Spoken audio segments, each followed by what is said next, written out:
নাজিৰাত আৰক্ষী জোৱানৰ সাংবাদিকক অন কেমেৰা গুলিয়াবলৈ উদ্যত হোৱা ঘটনাৰ ৩৬ ঘণ্টাৰ পিছতো বৰ্তমানলৈকে কোনো ব্যৱস্থা গ্ৰহণ কৰা নহল অভিযুক্ত আৰক্ষী জোৱান ভাস্কৰ গগৈৰ বিৰুদ্ধে।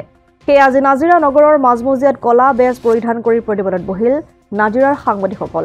এই গণতান্ত্ৰিক প্ৰতিবাদ কাৰ্যসূচীত অসম জাতীয়তাবাদী যুৱ ছাত্ৰ পৰিষদ, সদৌ অসম ছাত্ৰ সন্থা, বীৰ লাচিত সেনা অসম, সদৌ টাই আহোম ছাত্ৰ সন্থা, সদৌ টাই আহোম যুৱ পৰিষদ, অনুসূচিত জাতি যুৱ ছাত্ৰ পৰিষদ আদিকে ধৰি নাজিৰাৰ সমূহ দল সংগঠন আৰু সমূহ সংবাদকৰ্মীয়ে ঐক্যবদ্ধভাৱে অংশগ্ৰহণ কৰে। আজি নাজিৰা সাংবাদিকসকল প্ৰতিবাদত বহিবলগীয়া হৈছে, কাৰণ প্ৰেছ ডে দিৱসৰ দিনাখনেই আমাৰ নাজিৰা সাংবাদিকসকল যথেষ্ট অপমানৰ সন্মুখীন হ'ল। এগৰাকী 25 বেটেলিয়নৰ জোৱানে বন্দুক টোৱাই গুলিয়াবলৈ উদ্যত হৈছিলে আমাৰ সাংবাদিকসকলক। লগতে নাজিৰাৰ থানাৰ এগৰাকী উপ পৰিদৰ্শক অনামিকা বুঢ়াগোহাঁই নামৰ এগৰাকীও আমাৰ জ্যেষ্ঠ সাংবাদিকজনক কিয় আহিছে, কেলৈ আহিছে, আমি প্ৰতিবাদ কৰিবৰ সময়ত তেওঁ যিভাৱে আঙুলিটো এটা উচ্চবাচ্য কৰিছিল, এই দুইটা ঘটনাই আমি উচিত তদন্তৰ বাবে বা এজাহাৰ দাখিল কৰিছিলোঁ আৰক্ষী থানাত। কিন্তু সেই এজাহাৰ ভিত্তিত এতিয়া ৩৬ ঘণ্টা পাৰ হৈ গ'ল, কিন্তু কোনো ব্যৱস্থা তেওঁলোকে গ্ৰহণ কৰা নাই। ইপিনে অসমৰ মুখ্যমন্ত্ৰীয়ে কয় যে আৰক্ষী সংযত হওক, কথা কওঁতে বা ব্যৱহাৰ পাতি সংযত হ'বলৈ কৈছে, কিন্তু নাজিৰাত তাৰ ওলোটা প্ৰতিচ্ছবি দেখিবলৈ পাইছোঁ। আৰু এই ওলোটা প্ৰতিচ্ছবি আমি প্ৰতিবাদ কৰি তেওঁলোকৰ যি দুজন দোষী ব্যক্তি আৰক্ষী বিষয়া, তেওঁলোকক আমি মানে নিলম্বিত বা তেনেকৈ উচিত ব্যৱস্থা গ্ৰহণ কৰিবলৈ আমি দাবী জনাইছিলোঁ। কিন্তু তৎসত্ত্বেও ৩৬ ঘণ্টাৰ পিছতো আমাক কোনো ব্যৱস্থা তেওঁলোকে গ্ৰহণ কৰা নাই। আৰু সাংবাদিকসকল, গণতন্ত্ৰৰ চতুৰ্থ স্তম্ভৰ সাংবাদিকসকলক অপমান কৰা নিচিনা হৈছে।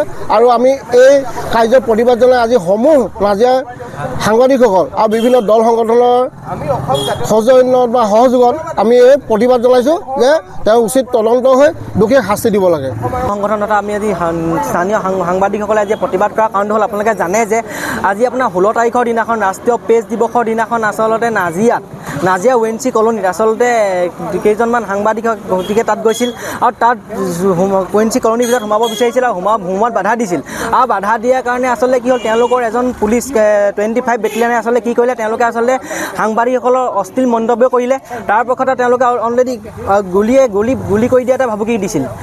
এতিয়া আমি ক'ব বিচাৰিছোঁ, আমি যাক গণতন্ত্ৰৰ চতুৰ্থ স্তম্ভ বুলি কওঁ সাংবাদিকসকলৰ, আচলতে তেওঁলোকে এনেকৈ অসভ্য ব্যৱহাৰ কৰিবলৈ ক'ত সাহস পালে? সকলো পুলিচ বিষয়া নহয়, কিছুমান পুলিচ বিষয়া এনেকুৱা মানে সৰ্বসাধাৰণ ৰাইজৰ পৰা এনেকুৱা উপদ্ৰৱ কৰি দেখায়, তেওঁলোকে যে নিজকে ছিংগাম বুলি ভাবে। তেওঁলোকক মই কৈছোঁ, সকলো নহয়, তেওঁলোক যিকেইজনে নিজকে ছিংগাম বুলি ভাবে, তেওঁলোকৰ সঁচাকৈ যদি সাহস আছে তেওঁলোকে যাওক বৰ্ডাৰত গৈ কৰি দিব, দম দেখায়। সাধাৰণ ৰাইজৰ আগত দম দেখাই একো লাভ নাই। আৰু আমি মুখ্যমন্ত্ৰী হিমন্ত বিশ্ব শৰ্মা ডাঙৰীয়া তথা আমি DGP GP সিং মহোদয়ক অনুৰোধ জনাইছোঁ, এই যিজন 25 বেটেলিয়ন ভাস্কৰ গগৈক অতি শীঘ্ৰে চাকৰিৰ পৰা নিলম্বন কৰক। আৰু আমি আশা কৰিছোঁ যে এই ঘটনা নাজিৰাতে এইটো ঘটনা শেষ বুলি হৈ তাকে আমি অনুৰোধ কৰিছোঁ। নাজিৰাৰ পৰা যদুমণি হাজৰিকাৰ ৰিপৰ্ট, অসম আদিত্য। NKS হুণ্ডাইলৈ স্বাগতম। নৰ্থ ইষ্টৰ প্ৰথম GDSI 2.0 ফিচাৰ্ছ ডিলাৰ হৈছে NKS হুণ্ডাই। অত্যাধুনিক সা সুবিধাৰে তৈয়াৰী মষ্ট আপডেটেড হুণ্ডাই ডিলাৰ এতিয়া ডিব্ৰুগড়ত। আমাৰ NKS হুণ্ডাই ডিলাৰত open sales consulted room, customer ৰুমৰ লগতে পুৰণি গাড়ীৰ এক্সচেঞ্জ ফেচিলিটিও ৰখা হৈছে। ইয়াত চেলছৰ লগতে ছাৰ্ভিচ ছেক্টৰৰ সুন্দৰ সুবিধা আছে। প্ৰয়োজনীয় সকলো এডভান্স টুলছ, হুইল বেলেঞ্চিং, এলাইনমেণ্টৰ অত্যাধুনিক machine, post hydraulic lift, fully train men পাৱাৰৰ লগতে nitrogen gas filling facility, fully automatic car washer ফেচিলিটিও আছে।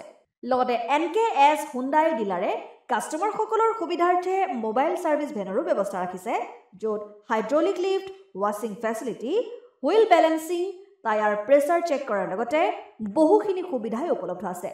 NKS হুণ্ডাইলৈ আহক আৰু সুবিধাসমূহ গ্ৰহণ কৰক।